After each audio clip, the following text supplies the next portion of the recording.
Hey everyone, welcome back to Blue Ridge Silverhound. I'm your host, and today we're going to crack open a graded slab. Very interesting, very different topic than what you normally see on my channel. I've never done this before on YouTube. I crack out lots of slabs, okay? And I guess the one big question you really have to ask yourself is why? Okay, first of all, you better have a really good reason to crack out a slab. And there's a few different reasons actually, and they all make sense. So the reason why I'm cracking this 1934D Oregon commemorative is real simple. It's going to go in here. There. All right. So you're probably going to ask, well, why didn't you just buy a raw coin to begin with, Sean? And it's real simple. Okay. I want to know that I'm getting a problem-free, legitimate coin. Okay. At the end of the day, that's what grading comes down to is you're certifying it, you're authenticating it.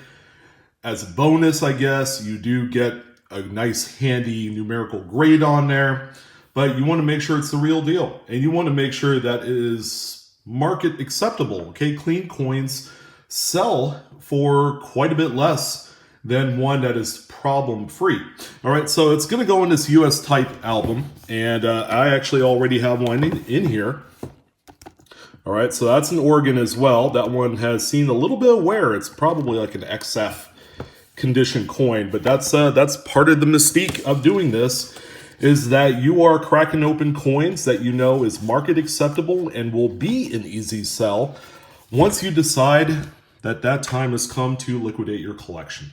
All right, so that's the first reason. The second reason, real simple, is well, you have maybe some sort of weird aftermarket holder that you've never heard of, like this Morgan dollar right here. I mean, it looks really nice. It's got lots of luster. It's even got a little bit of kind of peripheral toning around the edge. I say this one looks pretty good, but you know what? You take something like this and you try and sell it, you're not going to get anything extra for it, premium wise. Now, this one says it's graded mid-state 63, but are you going to take WMP's word for it? I mean, come on, let's get real. So, you know, we have like aftermarket weird slabs like that not a lot of people love. We have slabs that look like this 42 mercury proof dime that is actually slabbed by a company called PCI, which they are not in business anymore. What else? Now, ICG is a pretty decent grader, okay? But in terms of where they sit at in the pecking order of graders, they are in fourth place. And I guess if you have a really meaningful coin, that's probably not where you want to be. All right. So people will crack open these. All right. And finally, people can crack open old OGHs or rattlers. Okay. And the reason why that someone would crack something like this out is they feel like possibly that the coin will grade higher. Something you want to keep in mind with these older rattlers and OGHs and doilies, they are conservatively graded. They're actually a lot stricter 30 to 40 years ago in their grading standards than they are today. I mean, you know, shouldn't it all be consistent grade-wise? But, you know, that's just a testament to how things have changed in the past. So someone can certainly look at this under a microscope and say, you know what, gosh darn it, that looks like a 67. So you can either crack this out, or you could submit it to PCGS directly in this holder. They call that a crossover. The only problem I have with a crossover service is they'll receive the coin. Psychologically, they'll see the numerical grade on there, and they're going to grade somewhere close to this, whether as opposed to if you had sent this coin raw. You crack it out, you put it in a 2x2 plastic flip, and then you send it off to PCGS, okay? They're not going to have mid-state 66 on the mind. They're just going to grade it however they see it, okay? So that's a really nice coin right there. All right, and on the same kind of wavelength, All right, you want to crack out a coin because you want to resubmit it. You feel like that a certain coin is undergraded. By all means, you could do that as well. And the same premise applies. Okay, so in the case of this coin, where you could send it off as a crossover service, all right, you could take a coin that you had just graded.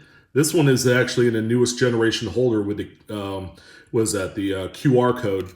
And you could do something called a reconsideration. So you're going to have to pay a fee to get this thing looked at a second time. You're like, man, I really think that's a 67.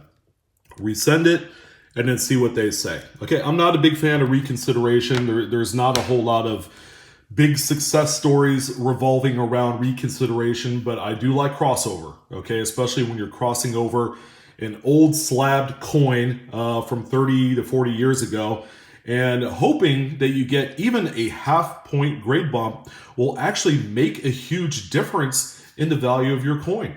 All right, so let's go ahead and take a look at the tools of the trade when it comes to cracking out a slab. Now, I'm going to show you my method, and at the end of the video, I'm also going to discuss a secondary method as long as you have the tools. So as always, we start off with gloves, nitrile gloves, or anything powder-free is essential. Flat blade screwdriver. I like to use wire cutters, all right? Something large and very durable. We have a sock from yesterday's laundry, so we'll have that in there as well. I'll show you exactly what that means in all this. Boom. Shop vise. Okay, that's my tool.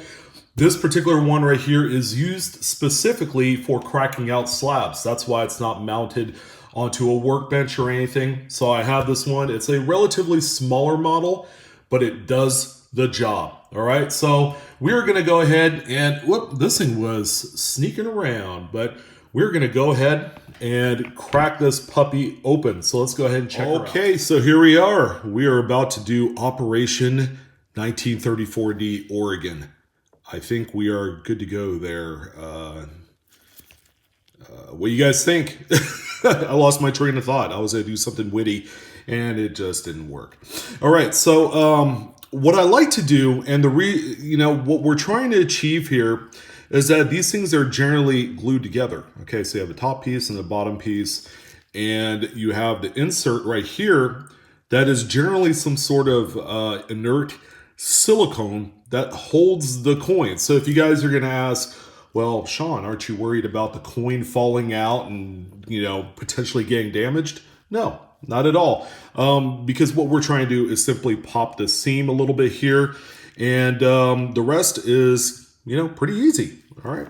So in this case, I'm going to save the label, okay, which is literally just a little insert that's not generally glued to the insert.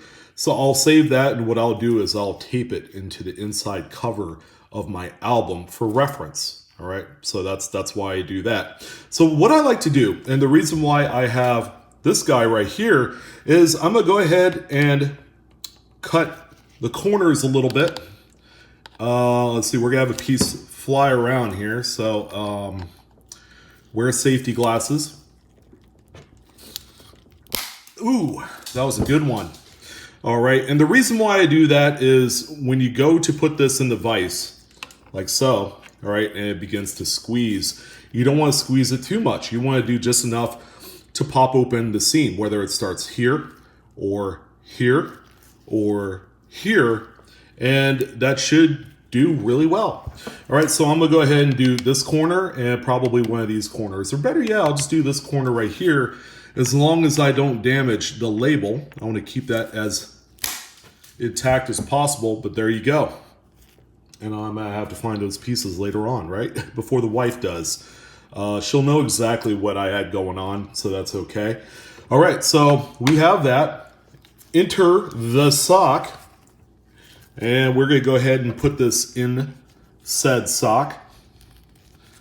All right. And it doesn't have to go all the way through. You just want to cover it enough so that way as you're popping it open, you know, in the event that a little shard comes flying off of this plastic, it's not going to hit you in the eye, especially if you're not wearing any safety glasses or regular glasses for that matter. Okay, so we got to make sure that we are safe there. All right, so we're going to take this and we're going to go ahead and fit it right in, like so, short ends or the longer ends on here. And then we're just going to go ahead and begin the squeezing process. And you want to make sure your plumb, if one side's a little bit higher than the other, then this experiment is not going to go well. All right, so you begin to hear the plastic kind of creaking a little bit. That's good. That's what you want. So you're not going to put too much pressure. You're going to see this thing split, okay? And again, the idea is it's going to split right on the seam. And you're going to hear it pop sometimes. Okay, there we go. Little crack action. And what I do is I have my fingers on the edge so I could feel it split, okay? There we go, boom. Oh, we got a 2-for deal. Okay, let's go ahead and back this puppy up. All right, I think this is a success, guys. I'm extremely happy with the way this experiment is going, because if it wasn't going right on video, oh, I will not hear the last of it. So I have the towel here, as you can see, just in case. Not that it's going to prevent anything, but I usually have the vise on the towel to prevent scraping the table, which the table is nothing fancy. See this circle right here, I spilled a little bit of acetone and it ate away at the stain. So I might restain this table in the future. All right, let's go ahead and move aside the vise here. All right, you guys ready to check out Operation Breakout? All right, so I felt it split on both my fingers. And let's go ahead and check out exactly what we had going on. So we noticed the split right here. I don't know if you guys can see that, but it did crack this corner too. This is the corner I snipped, and this one as well. And it cracked right across here, all the way around. All right, so where do we go from here? Okay, you could twist it and see, kind of help it along a little bit. But this is where the flat blade screwdriver comes into play. I'll flip it upside down because what I don't want to do is damage the label. I'm actually going to go ahead and use, see that? See how it just kind of pops open? And that's all you're doing. You're just helping it along. If you do it right the first time, then you won't really need to go all the way in with the screwdriver. You don't want to damage the coin. That's important. So you want to be as careful as possible. And there you go, guys. All right, so this right here, because we have this little piece that's kind of retaining a corner, you just have to be careful when you take this out and make sure you're on top of a surface where you're catching little bits and possibly the coin. The coin I'm not anticipating to be a problem. And there you go, ladies and gentlemen, a successful crack out. Okay, so that's what that looks like right there. That's the corner I snipped, I believe. Yeah, it's a little bit rougher. Right there. There's the hologram. A really successful operation, doctor. There you go, really pretty, 1934D.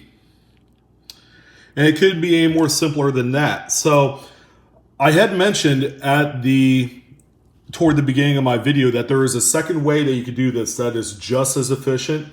And it involves a tool called a cutting wheel or a Dremel.